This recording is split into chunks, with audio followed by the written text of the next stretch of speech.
قرآن مومن کے لیے شفا۔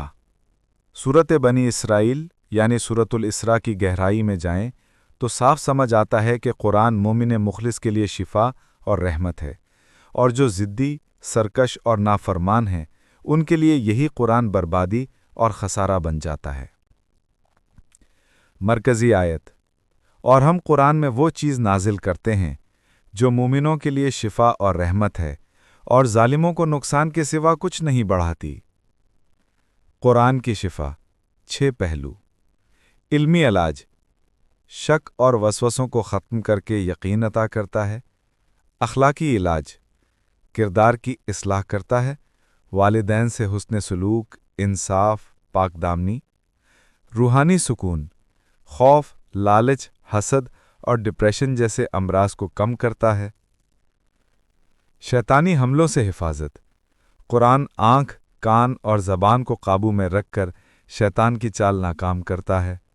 معاشرتی اصلاح: رشتہ داریوں اور سماجی اعتبار کو بحال کرتا ہے۔ عملی نسخہ: صرف پڑھنے کے لیے نہیں بلکہ عمل کرنے کے لیے ہدایات دیتا ہے۔ گمراہوں کے لیے قرآن کیوں آفت ہے؟ جو لوگ ہٹ درمی، تکبر یا نفاق میں ڈوبے ہیں وہ قرآن سے روشنی لینے کے بجائے مزید اندھیرے میں دھنس جاتے ہیں۔ قرآن ان کے لیے دلیل اور گواہی بن جاتا ہے۔ سورت بنی اسرائیل کے خاص علاجی نکات: 17 کا 1، معجزہ کا فکر، یقین اور اللہ کی نشانیوں سے حوصلہ۔ 17 کا 23-24، والدین سے حسن سلوک، دل کی سختی کا علاج۔ 17 کا 26 سے 29، خرچ میں میانہ روی، لالچ اور فضول خرچی سے نجات۔ 17 کا 31 سے 33، قتل، زنا اور ظلم کی ممانعت، ضمیر اور معاشرے کا علاج۔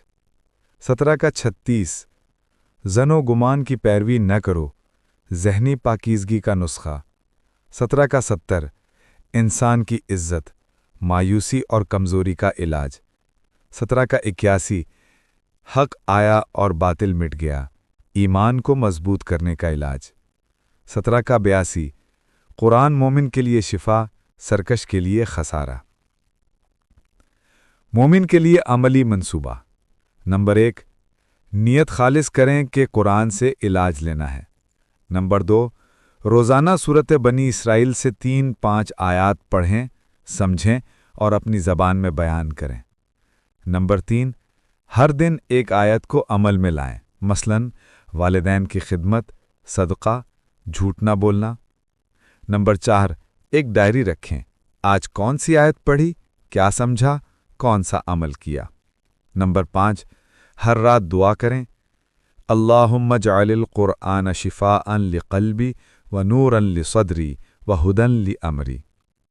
خلاصہ: قرآن کا اثر دل کے حال پر ہے۔ جو خلوص اور فرما برداری سے قریب آتا ہے اس کے لیے قرآن شفا ہے، اور جو ضد اور سرکشی کے ساتھ آتا ہے اس کے لیے یہی قرآن بربادی ہے۔ شیخ توقیر انصاری، quranexplains.com۔ اگر یہ بات تمہارے دل تک پہنچی ہے تو اسے کسی اور کے دل تک بھی پہنچنے دو۔ ایک بار نہیں، 2 بار سوچو پھر آگے بڑھا دو۔ یہ پیغام صرف تمہارے لیے نہیں، یہ پوری انسانیت کے لیے ہے، لہٰذا اسے خود تک محدود نہ رکھو۔